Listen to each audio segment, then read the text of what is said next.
My husband said, "You're not my wife anymore." So I locked him out of my lake house. What would you do if your husband tried to claim the home that was truly yours? This is where everything changed. You are not my wife anymore. Graham Mercer said it without looking at Corinne, as though the sentence belonged in the same category as a canceled reservation or a revised contract. Outside the floor-to-ceiling windows, late autumn wind moved across Blackwater Lake, bending the reeds along the shoreline and scattering silver ripples beneath a gray evening sky. Corinne stood beside the dining table with one hand still resting on the back of a chair.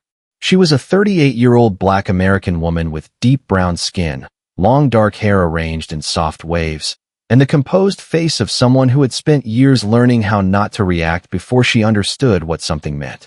The table was set for two. White bowls held rosemary potatoes. A cedar plank salmon cooled beneath a linen cover. Two glasses waited beside a bottle of wine Graham had brought home the previous week and called a celebration bottle. Near the stone fireplace, Tessa Rowland stood in a cream cashmere coat, one hand holding the strap of an overnight bag. Her expression carried the careful discomfort of someone who wanted to appear innocent without actually leaving. Graham placed a leather folder on the table between the dinner plates. He was a 42-year-old white American man with dark blonde hair, a narrow, confident face, and the controlled posture he used when speaking to investors. "The divorce filing is inside," he said. "My attorney has already prepared the preliminary terms." Corinne looked at the folder, then at the suitcase near Tessa's feet. "You brought her here before telling me." Graham exhaled slowly. "This has been over for a long time." "For whom?" Tessa lowered her eyes toward the fire. Graham ignored the question. He walked to the windows and looked out toward the dock Corinne had rebuilt 3 summers earlier, board by board, after the winter ice cracked the old supports. "I need you to be gone by tomorrow morning," he said. "We are hosting a private investor weekend. The property is part of the presentation." Corinne's fingers tightened once against the chair, then relaxed. Around them, the house held details Graham never seemed to notice. The pencil marks her father had left inside the pantry door, the original brass latch she had polished by hand, the framed photograph of the lake house before she restored it from a sagging cabin into the home now featured in design magazines. Graham had contributed opinions. Corinne had contributed years. "You want me to leave tonight," she said. "I want this handled with dignity." He finally turned toward her. "There is no reason to make this difficult." Corinne looked past him at Tessa, then at the overnight bag, then back at the divorce papers placed beside the meal she had cooked. "And after tomorrow?" Graham adjusted his cuff. "We will work through the attorneys. You can collect whatever personal things you need later. From this house." A faint impatience entered his expression.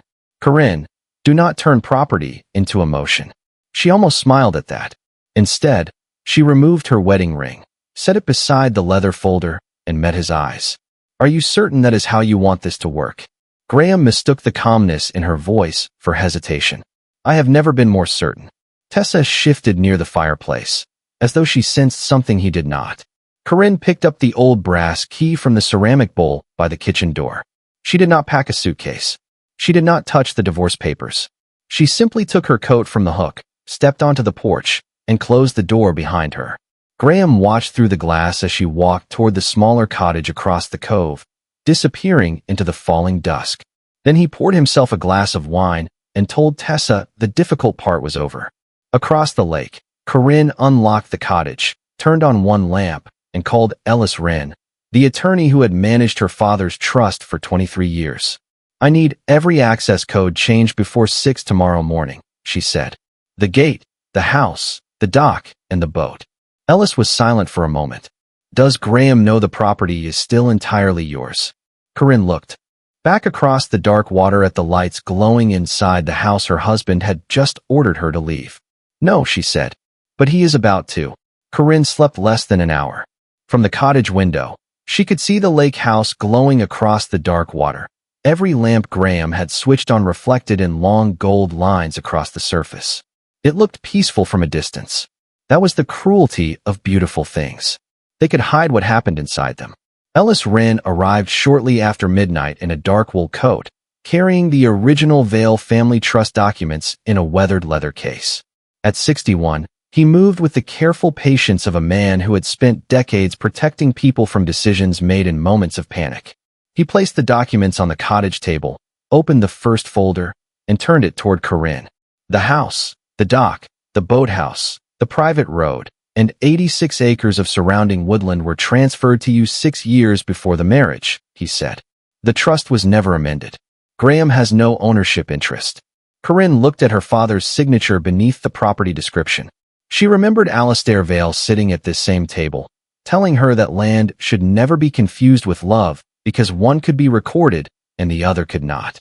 At the time, she had laughed. Now the sentence returned with sharper edges. What about the renovations? She asked. You paid for nearly all of them through the trust restoration account.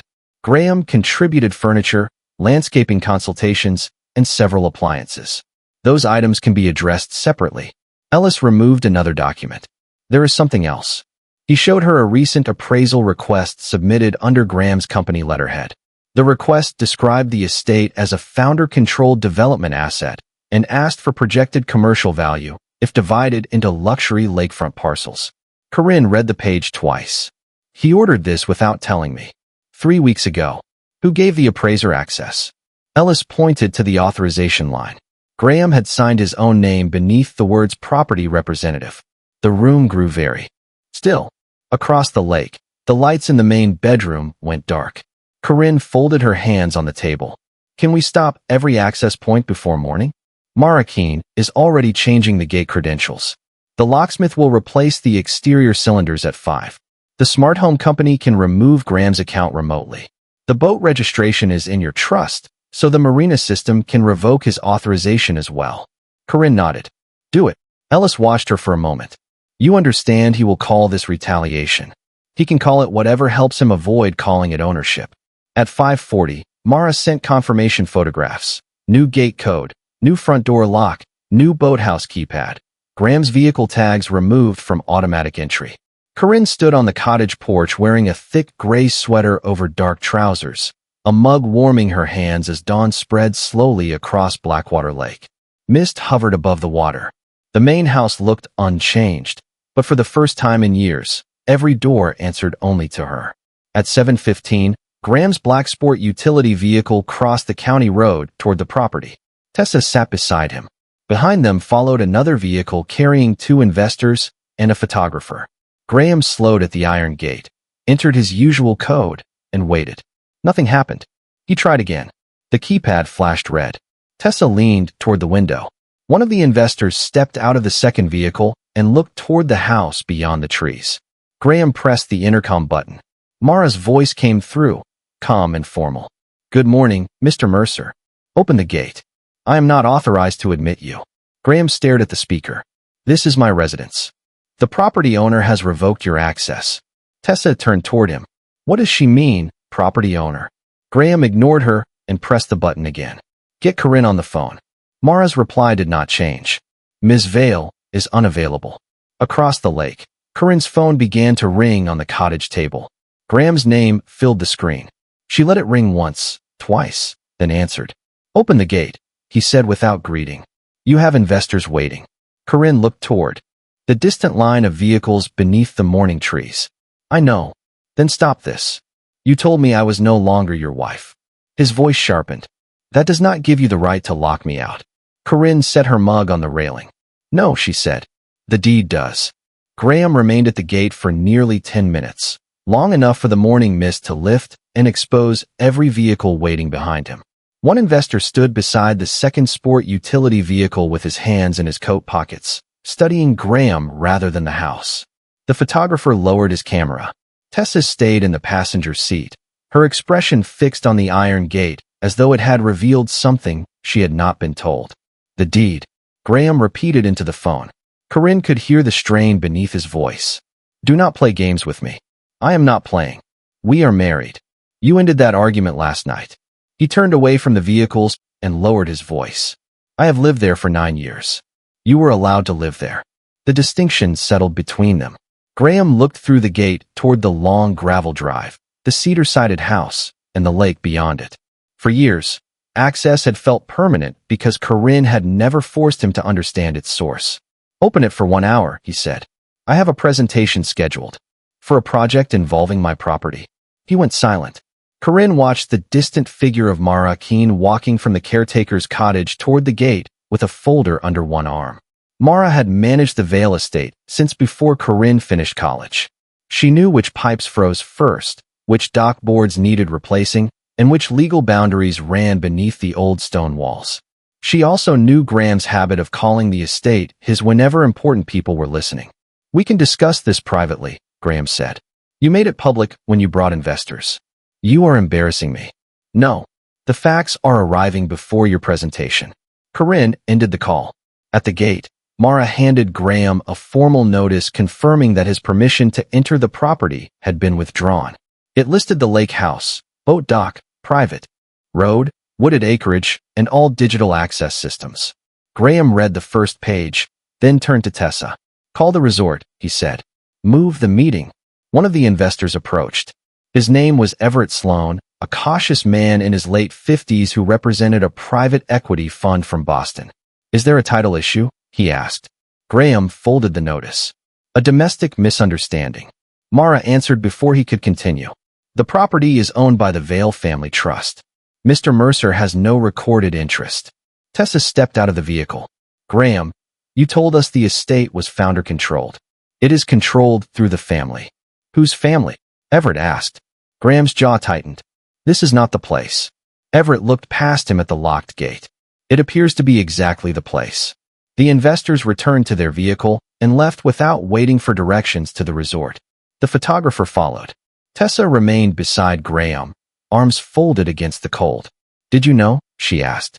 "Corinne never involved herself in the business side." "That was not my question." Graham looked toward the house again. "She inherited the land before we married. I managed everything after that." "Managed is not owned." His expression hardened. "You sound like her attorney." Tessa stepped back toward the vehicle. "I sound like someone who wants to know what else was presented as yours." Across the lake, Ellis joined Corinne on the cottage porch. He carried a second folder containing copies of Graham's investor materials. "Mara sent these from the gate," he said. Corinne opened the presentation deck. The cover showed the lake house at sunset beneath the name Mercer Lake Residences.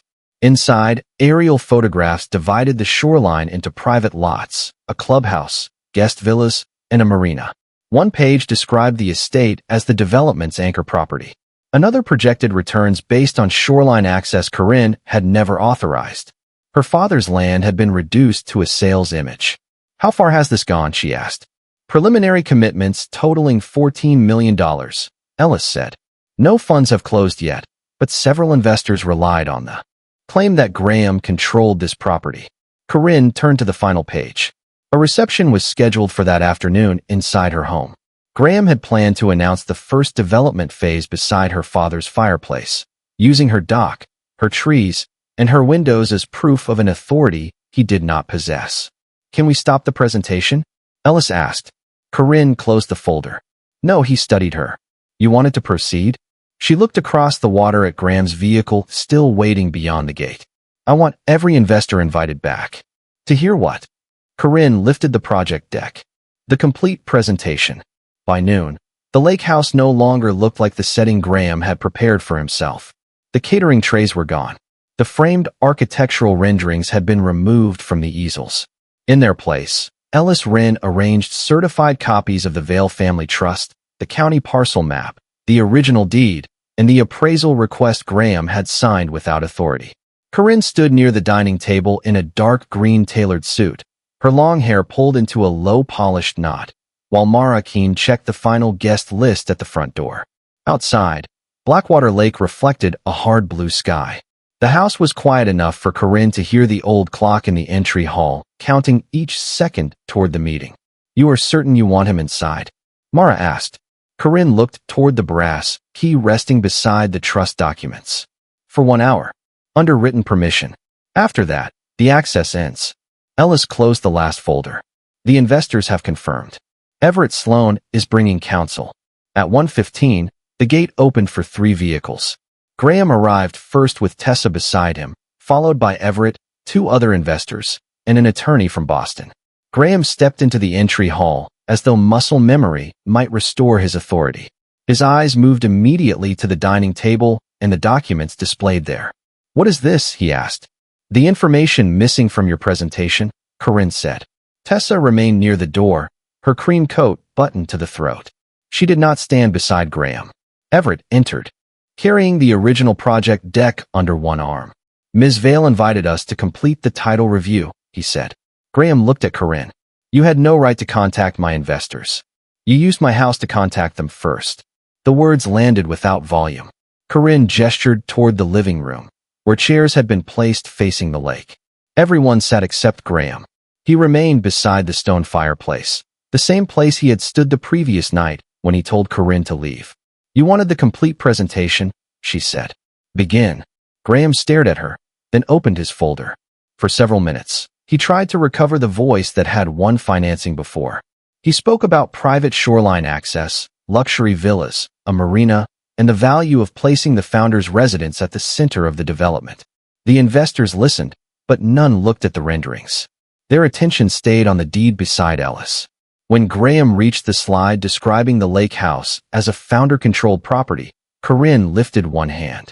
Ellis placed the certified trust document in front of Everett.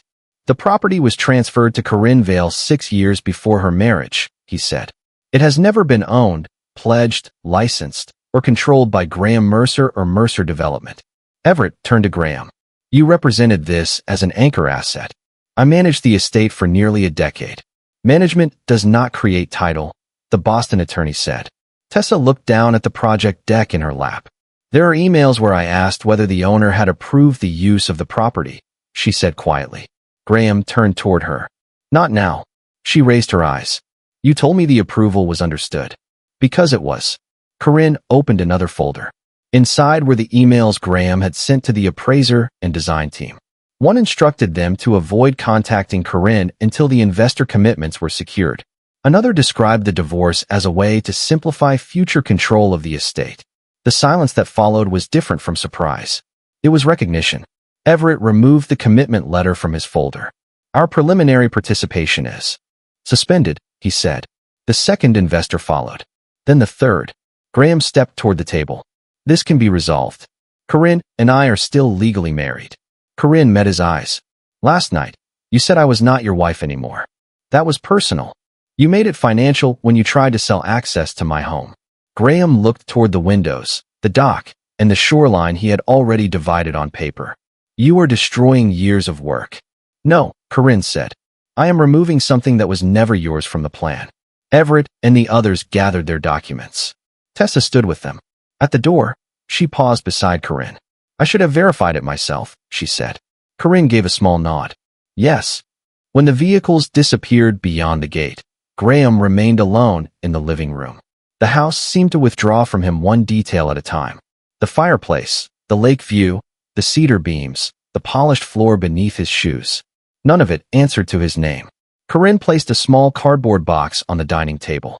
Inside were his personal items from the bedroom and study.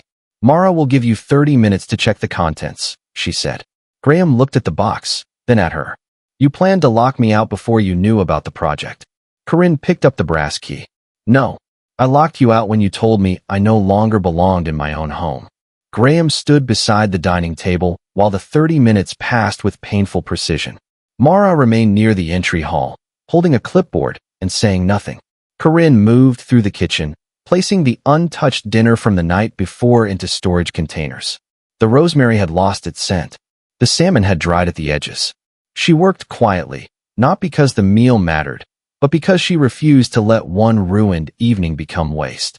Behind her, Graham opened the cardboard box and lifted out a watch, 2 sweaters, a leather notebook, and the framed photograph from their first winter at Blackwater Lake.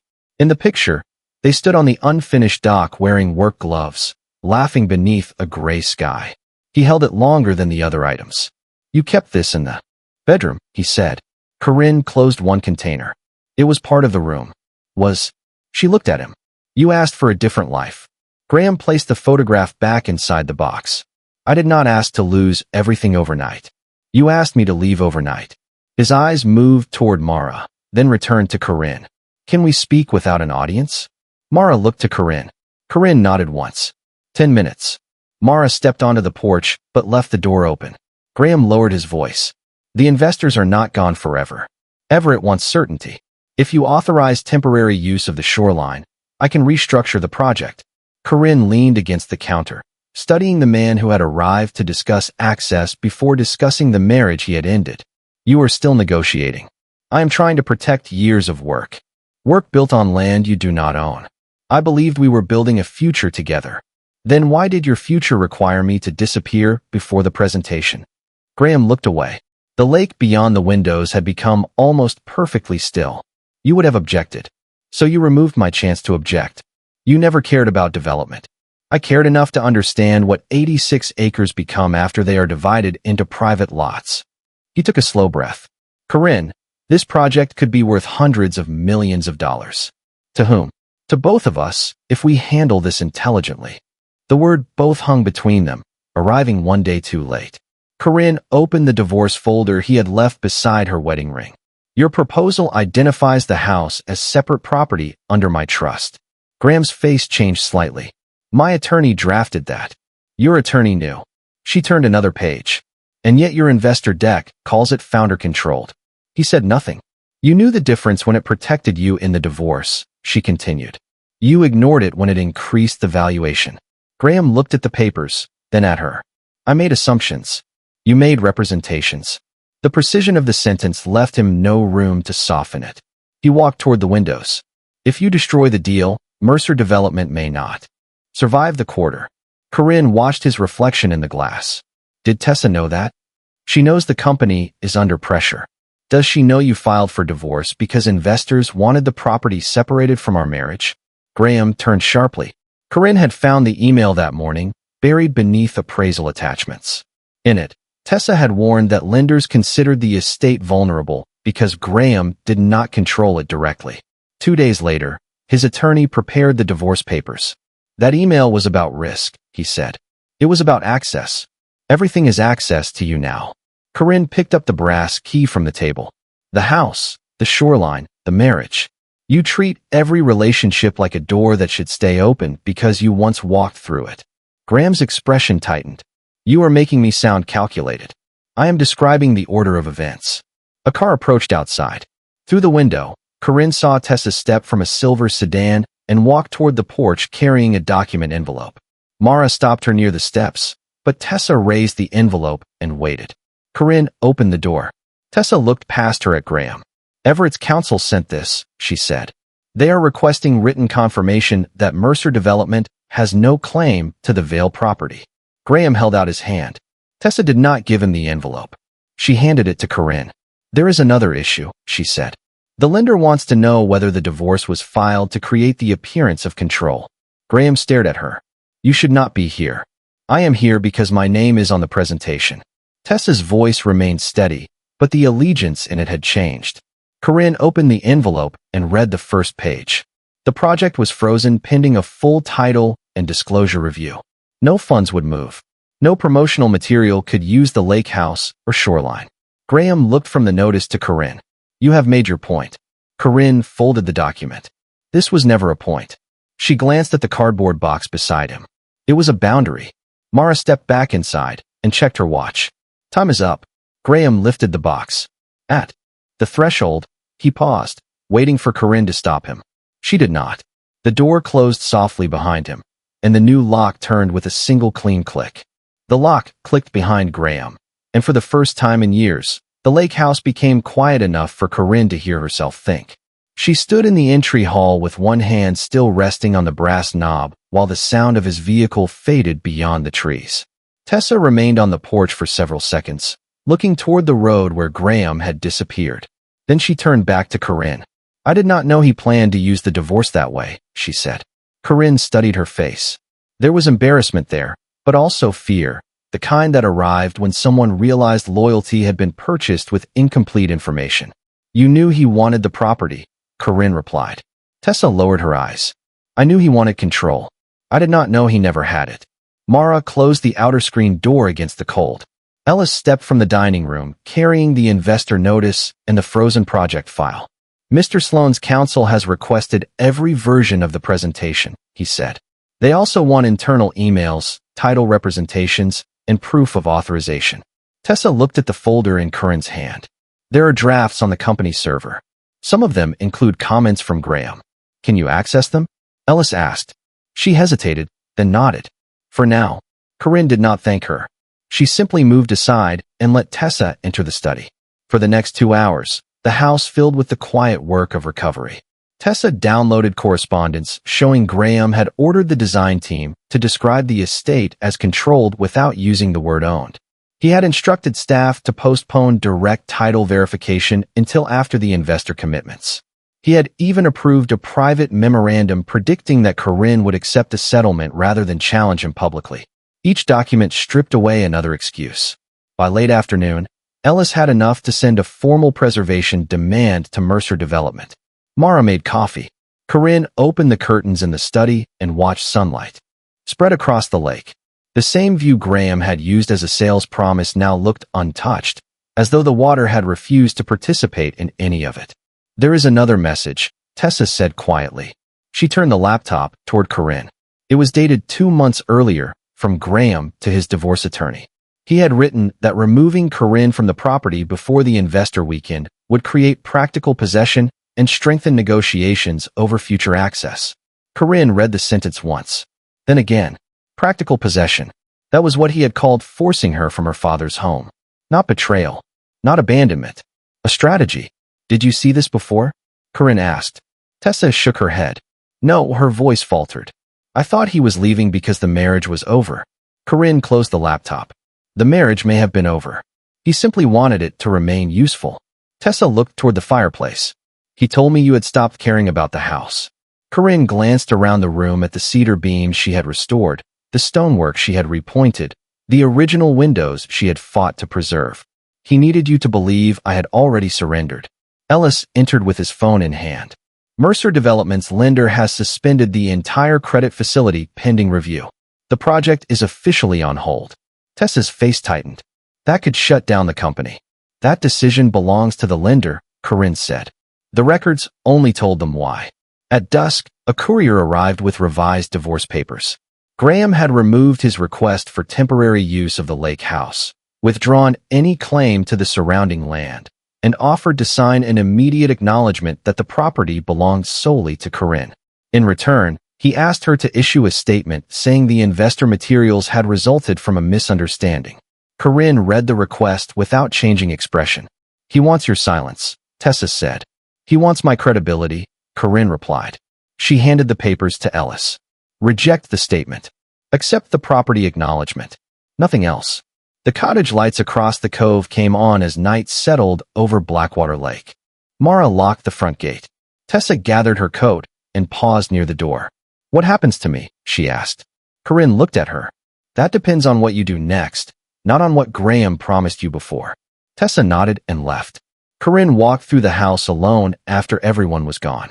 In the dining room, her wedding ring still rested beside the untouched divorce folder from the previous night. She picked it up, carried it to the study, and placed it inside a small wooden box that had belonged to her father. Then she returned to the front door and checked the new lock once more. It was not revenge. It was proof that permission could end the moment respect did. By the following morning, Blackwater Lake had turned silver beneath a low winter sky. Corinne sat at the long dining table with Ellis Wren, reviewing the final preservation order and the lender's request for sworn statements. The house no longer felt like a place under siege. Graham's belongings were gone. His access credentials had been erased. Even the guest room where he used to leave business files stood empty, its windows open to the cold, clean air. Mara entered carrying a courier envelope and set it beside Corinne's coffee. This one came directly from Mercer Development, she said. Corinne opened it and found a request for an emergency meeting. Graham wanted one final opportunity to explain the project before the lender made its decision permanent. Ellis read the letter over her shoulder. You are not obligated to meet him. Corinne looked toward the lake. I know. At 2 that afternoon, Graham arrived alone. The gate opened only after he signed a temporary access acknowledgement prepared by Ellis. He walked up the gravel drive without the black sport utility vehicle, without Tessa, and without an assistant carrying documents behind him. His charcoal coat was buttoned against the wind, but his expression looked unguarded for the first time since the divorce papers appeared on the dining table. Mara admitted him and remained near the entry hall. Corinne waited in the study beside the original property map. "Thank you for seeing me," Graham said. "You have 20 minutes." He placed a thin folder on the desk. "The lender will reopen the credit line if you sign a limited use agreement. No ownership transfer. No development rights beyond the western shoreline. You would receive 25% of the project." Corinne did not open the folder. "You are still asking for the land. I am asking for a business solution to a problem you created." Graham looked at the framed photograph of Aaliyah Vow above the fireplace. "Your father never wanted this place to become a museum. He wanted it protected. Protection is not the same as refusing change." Corinne rested one hand on the map. "You did not ask me to consider change. You planned to remove me long enough to make resistance inconvenient." His jaw tightened. "I made choices under pressure. Pressure did not write those emails." For several seconds, only the clock on the mantel moved. Graham stepped closer to the desk. "Mercer Development employs 87 people. If the credit facility closes, they could lose their jobs." Corinne had expected the number. Ellis had already reviewed the payroll records. The company's collapse would not come from losing the Vale property alone. Graham had overextended 3 other projects and hidden the risk behind expected commitments from Blackwater Lake. "You are asking me to rescue the company by rewarding the conduct that endangered it," she said. "I am asking you not to punish employees for my mistake." The sentence was better than anything he had said before, but it still placed the burden in her hands. Corinne opened a folder of her own. "Ellis contacted the lender this morning. There is a restructuring option." Graham looked down. "What option?" "The lake project is removed permanently. The company sells 2 undeveloped parcels in Vermont, suspends executive bonuses, and places operations under an independent turnaround officer. The lender keeps the credit line open for payroll and existing contracts." Graham read the first page quickly. "They would remove me as managing partner. Temporarily, if the board approves." His expression changed. "You negotiated this without me. I negotiated protection for the employees you just mentioned." He pushed the paper back. "You want my company after taking my home." Corinne met his eyes. "It was never your home to take, and I do not want your company." "Then why do this?" "Because consequences should reach the person who made the decisions before they reach the receptionist, the site supervisor, or the payroll clerk." Graham looked at the restructuring terms again. Pride and fear moved across his face in equal measure. "If I agree, I lose control." Corinne picked up the brass key from the desk. "You keep confusing control with survival." He was silent for a long time.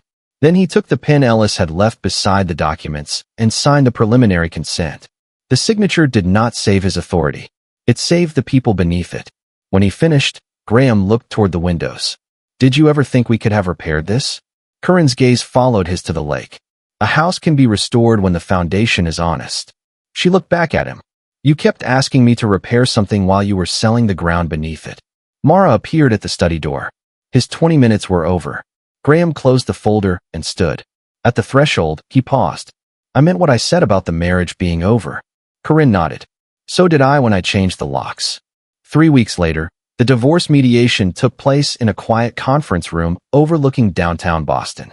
Corinne sat beside Ellis Wren with the Vale family trust documents arranged in a slim black folder.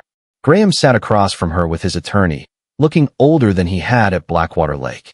Mercer Development had accepted the restructuring plan. The lender had kept payroll active, the Vermont parcels were listed for sale, and an independent turnaround officer now approved every major expense. Graham remained a partner, but his authority had been reduced to one vote among several. The first draft of the settlement acknowledged that the lake house, the dock, the boat, the private road, and all 86 acres belonged solely to Corinne. It also required Graham to withdraw every image, rendering, and reference connected to the estate from company materials. Ellis turned to the final page. "There is one remaining request," he said. Graham's attorney slid a document across the table. It asked Corinne to sign a public statement describing the development dispute as a private misunderstanding that had been resolved amicably. Corinne read it, then placed it back on the table. "No," Graham looked up. "The company needs stability. The company has a restructuring plan. Investors need reassurance. Then reassure them with accurate records."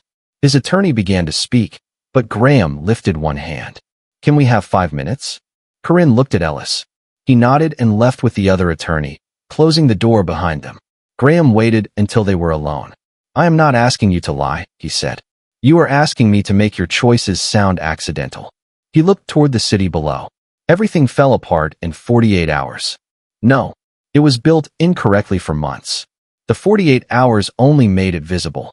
Graham lowered his eyes to the settlement. Tessa resigned. Corinne said nothing. She gave the lender every email, he continued. She said she would not keep defending decisions she had not fully understood. That was her choice. She also said you treated her more fairly than I did. The sentence seemed to surprise him even as he spoke it. Corinne folded her hands. Fairness is not affection. It is simply refusing to use someone because they are convenient. Graham leaned back. Was that what I did to you? Corinne met his eyes. You used my silence, my land, my work, and my loyalty. Then you called all of it marriage until you wanted something else. The room became still. He reached into his coat and placed her wedding ring on the table. She had left it beside the divorce papers that first night, and he had taken it before leaving the house. I thought you would ask for it, he said. Corinne looked at the ring but did not touch it. Why? Because it belonged to you. So did the house. He closed his eyes briefly. When he opened them, the argument had left his face. If the property had been worthless, would you have stayed? Corinne asked. Graham looked at her. The question settled where excuses could not reach. He opened his mouth, then stopped. His silence was not new, but this time he seemed to hear it. I do not know, he said at last. Corinne nodded slowly. That is the first honest answer you have given me. Ellis returned with the revised pages. The public statement had been removed. Graham signed the ownership acknowledgement and the settlement terms. Corinne signed with her father's fountain pen. When it was finished, she placed the ring inside a small envelope and slid it back toward Graham. I do not need this returned, she said. Keep it, sell it, or put it away. It no longer represents anything I am responsible for. Graham looked at the envelope. What will you do with the house? Corinne gathered her documents. Use it for something that does not require anyone to disappear. Outside the building, snow had begun to fall in thin white lines. Corinne stepped onto the sidewalk beside Ellis, breathing air that felt colder and cleaner than she expected. Her phone rang. Mara's name appeared on the screen. The Preservation Board approved your application, Mara said. We can begin converting the west guest wing in the spring. Corinne looked up at the snow catching on the bare branches. Then begin with the roof and the old studio windows. And the program name? Mara asked. Corinne paused. Aaliyah Vow House. She ended the call and walked toward the waiting car. Behind her, the mediation building doors opened, but she did not turn around. For years, Graham had mistaken her restraint for permission. Now the marriage was over, the ownership was clear, and the future of the lake house belonged to the only person who had never needed to claim it loudly. By late spring, Blackwater Lake had softened into green shorelines, clear mornings, and long evenings that turned the water gold. The west guest wing of Aaliyah Vow House had been restored without changing the bones of the old estate. The original studio windows were repaired, the cedar floors refinished, and 6 quiet rooms prepared for women rebuilding careers, businesses, or lives after private losses. Corinne refused to call it a retreat. Retreat sounds like disappearance, she told Mara Keene. This place is for returning. On opening morning, Corinne stood on the dock in a pale blue linen dress beneath a light cream coat, watching the first guests arrive along the gravel drive. One was an architect from Chicago restarting her practice after a difficult divorce. Another was a small business owner from Atlanta who had spent 2 years caring for an ill parent and forgotten what uninterrupted thought felt like. A documentary editor from Seattle carried 1 suitcase and 3 notebooks. None of them knew every detail of Corinne's story. They only knew the house offered time, privacy, and the expectation that they would leave with something of their own restored. Inside, Mara placed fresh flowers beneath the small brass plaque near the entrance. Aaliyah Vow House. No other family name appeared. Ellis Wren arrived before lunch, carrying the final county filings and a bottle of sparkling cider. The conservation restriction was recorded this morning, he said. The shoreline cannot be divided or commercially developed. Corinne signed the acknowledgement with her father's fountain pen. The land would remain whole long after any argument about it had been forgotten. Mercer Development survived its restructuring. The Vermont sales covered the most urgent debt, and the independent management team preserved the company's active projects and 87 jobs. Graham stepped away from daily operations for the remainder of the year. His name appeared less often in business publications. When it did, the articles spoke about governance changes rather than vision. Corinne did not collect them. Tessa sent one handwritten note thanking her for refusing to turn the investor review into public spectacle. Corinne placed it in a drawer and returned to work. There were too many rooms to prepare and too many people arriving with lives that needed space more than judgment. One evening, after the guests had finished dinner, Mara found Corinne in the old study beneath the portrait of her father. A small package sat on the desk. "This came from Graham," Mara said. Inside was the brass house key he had carried for 9 years. There was no letter, only a card with one sentence. "I understand now." That access was never ownership. Corinne held the key in her palm. Once, it had opened every door on the property. Now every lock had changed, and the metal belonged only to a former version of the house. She carried it outside and walked to the boathouse, where a shadow box displayed pieces preserved from the original cabin: a rusted hinge, a square nail, a cracked porcelain knob, and one section of the first dock chain. Corinne placed Graham's key beside them, not as a trophy, but as another object that had outlived its purpose. At sunset, she returned to the main house. Through the windows, the women inside worked at tables, read beside the fireplace, or spoke quietly over coffee. No one was being told to leave. No one had to make herself smaller to earn the right to remain. Corinne checked the front door before stepping onto the porch. The new lock turned smoothly beneath her hand. Across the lake, the cottage lights glowed through the trees. The water held both houses in one reflection, but only one of them carried the future she had chosen. Mara joined her with 2 mugs of tea. "Do you ever think about that night?" she asked. Corinne looked toward the dining room where Graham had placed the divorce papers beside a meal prepared for 2. "Sometimes. Does it still hurt?" Corinne considered the question. "It hurts differently." The sky deepened from gold to violet. Somewhere near the shoreline, a loon called across the water. Corinne lifted her mug and watched the lights come on inside Aaliyah Vow house, one room at a time. Graham had told her she was no longer his wife, as though he were removing her from a life he owned. He had been wrong about the house, wrong about the land, and most of all, wrong about her. She had not locked him out to punish him. She had locked the door because she finally understood that love without respect was only access, and access could be revoked. Then Corinne stepped inside, closed the door softly, and remained exactly where she belonged.